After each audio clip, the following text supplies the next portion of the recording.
Arboleta is recognized. Thank you. Thank you, Mr. Chair. Mr. Chair, I am going to consume my time by making a disclosure. Kahapon po, mga pasado po alas 2 ng hapon. Tumawag po sa akin si former Congressman Mike Defensor. Tinanong ko po kung ano ang kailangan niya. Meron daw pong isang tao na matagal na po niya kung gustong kausapin para sa isang paglalahad ng kanyang nalalaman tungkol po sa ating iniimbestiga sa committee ito. Sabi ko, madali ba yan? Kasi meron kaming session na uumpisa yun ng alas 3. Sandali lang ito, sabi niya, kasi nandito lang naman kami rito sa may Golden China. Ito pong restaurant malapit sa atin. Mga 5 minuto lang po siguro mararating natin. So ako po ay nagparaya at pinuntahan ko kung sino yung sinasabi niyang tao. Kasi po meron na raw po siyang draft na salaysay na gusto ko raw pong makita. So Mr. Chair, ako po ay nagpahulap para makita kung talagang meron ng ganong tao at meron nga siyang gustong isalaysay. Nakita ko po yung tao at pinabasa niya po sa akin yung isang salaysay na nakaporma na po. Inasa ko po. Yung pong salaysay na yun ay nagsasabi ng kanyang pagkalungkot at siguro pagkabahala, sabi niya, na bakit nangyayari sa ating bansa ito. At nalulungkot siya, Mr. Chair, sapagkat meron siyang partisipasyon doon eh. At nung makita ko ang kabuuan ng kanyang salaysay, meron po siyang personal na kaalaman para i-connecta si Representative Saldico kay former Speaker Martin Romualdez. Sabi ko, hindi ako pwedeng magtagal, nabasa ko na ito, hahabol ako sa aming sesyon alas 3. Pero kung talagang ikaw ay voluntary mong gustong gawin yan ayon sa iyong nilalahad dito, di sige, i-finalize mo yan. At gusto ko, i-voluntary mo sapagkat hindi po pwedeng hindi notaryado yan. At kung buo ang loob mo at talagang yan ay matagal mo nang iniisip, pumunta ka ako bukas ng umaga sapagkat meron kaming pagdinig. Mr. Chair, nandito po yung tao at hawak ko po yung ilang peraso ng kanyang sinumpaan salaysay. Kung po pwede po sana natin siyang tawagin ngayon para ngayon siya po mismong maglahat ng kanyang salaysay na sa ating gitna. Okay, can I call him? Mr. Chair, I'm calling Mr. Orly Regala Gutesa para po humarap siya sa atin. Mr. Gutesa, kayo po ay umupo dito sa may gitna. Pagkabigyan mo ng board si Mr. Chair. Bigyan mo si Mr. President. Bigyan mo si Mr. President.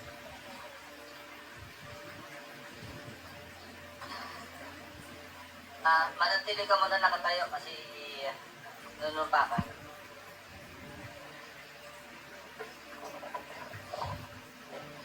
Okay, raise your right hand. Yeah. Do you swear or affirm to tell the truth, the whole truth, and nothing but the truth in this proceeding? Salamat. Take your seat. You may proceed. You may continue. Salamat po, Mr. Chair. Mr. Gutesa, kanina nga po'y nagpapaliwanag para ipakilala kita. Narinig ko yung aking sinabi. Yes, Pwede ko bang i-confirm na kung ano yung sinabi ko ay yung nangyari kahapon?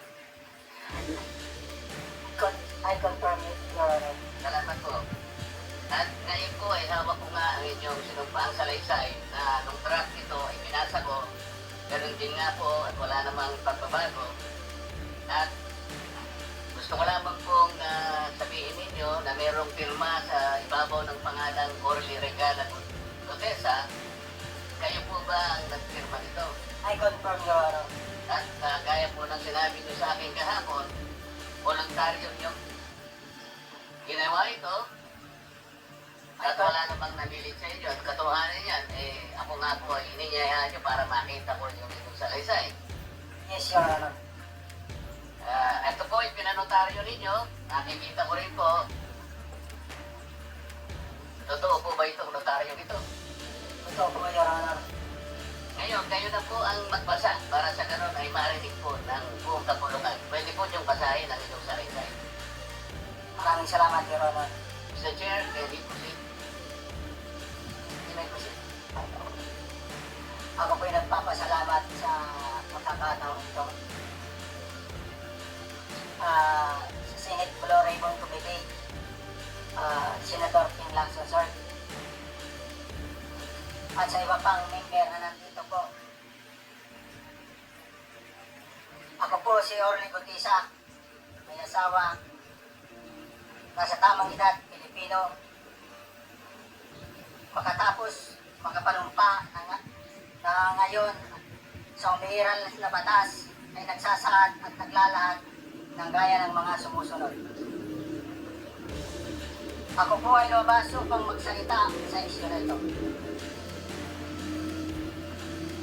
Bilang isang dating sundalo, inaalay ko ang aking buhay para sa ating bansa.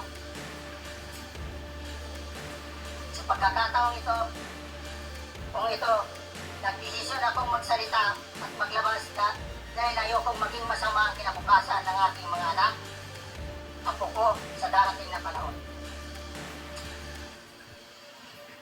Ayoko kong naririnig ko at napapanood ko sa pagdinig ng Blue Ribbon Committee. At ngayon ko po napagdugtong-dugtong yung naging partisipasyon ko po sa anomalya at korupsyon na ginawa at lumalabas sa hearing na ito.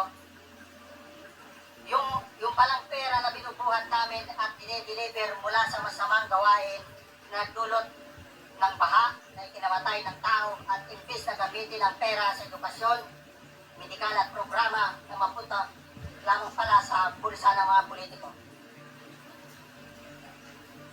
Mabigat po sa akin magsalita dahil may pamilya ko. 4 ang anak ko, nag-aaral pa.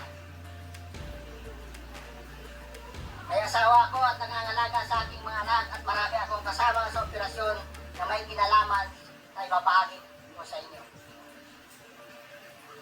Nagtatrabaho lang po kami ng mga kasama kong sundalo sa Philippine Marines. Huwag sana isipin na aking mga kasama na nagtatraidor ako. Ako sa aking trabaho at pinagsamahan dahil pare-parehas kaming may pamilya at gusto lang naman namin ayusin ang kinabukasan ng bawat isa. Wala akong iniisip na kapahamakan para sa kanila pagkos ang gusto ko lang maayos ang kinabukasan ng bayan at lahat kami. Noong December 5, 2004, nahire ako bilang security consultant sa Ako Bicol Party List or AKB kay Congressman Saldico. At nasimula ng duty ko kay Congressman Saldico. Bawat umaga, nag-report ako sa PGC sa Horizon, sa Bonifacio Global City, kung saan nakatira itong Saldico. Tuwing may duty at titil ako sa basura, it means itong basura, ito yung box ng pera na pinag-usapan natin sa kasalukuyan. Sir Gutesa, mag-stick ka lang sa binabasa mo, huwag ka lang nag-a-adlib. Kung ano yung nandito, basahin mo lang. Sige, Sir Honor. Tuwing may duty detail ako sa basura, pumupunta kami sa 20 Lilibag Corner, Dragonfly, Valley 36, Pasig City. Tagabuhat lang ako ng malita ng basura. Ang ibig sabihin ng basura ay malita na may lamang pera. Ang bawat malita ay may lamang humigit kumulang 48 million pesos.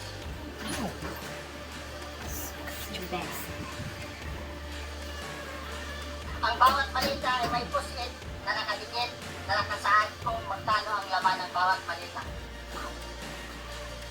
Tuwing may duty detail sa basura, may pumupunta na tao na magdi-deliver ng basura at nire-receive ni John Paul Estrada at Mark Tiksay. Ang mga executive assistant ni Congressman Saltico at sila ang mga detail sa mga ganyang activities. Ang mga nangyayari kapag duty kami sa basura. Kalimitang dinadala sa bahay ni Congressman Saltico sa Bali 36 at tinatanggap naman ni Mark at ni Paul. Pagkatapos naming may baba ang nasabing basura, ipinapasok sa bahay ni Congressman Saltico sa Bali 36 at pinipilang ni Mark at ni Paul. Alam ko na ang laman ng maleta ay pera sapagkat nakita ko si Paul na binuksan ang maleta at inilabas ang laman para bilangin. Ang isang ehemplo na nagdala ng pera ay si Congressman Eric Yap ng AXIS Party List. 46 na malita ang dala niya sa bahay ni Congressman Saltico sa Bali 36. Pagkatapos mapilang, isinakay namin sa mga sakyang patungo sa Horizon Residence sa Taguig. At dumiretso kami sa basement upang may baba ang nasabing basura. Bago ibaba ang nasabing basura, ito, Merong napuputol sa binabasa mo eh. Huwag kang magmadali. Huwag kang magmadali. putol na, Ulitin mo yung paragraph 20. hindi ko makita na putol na siya.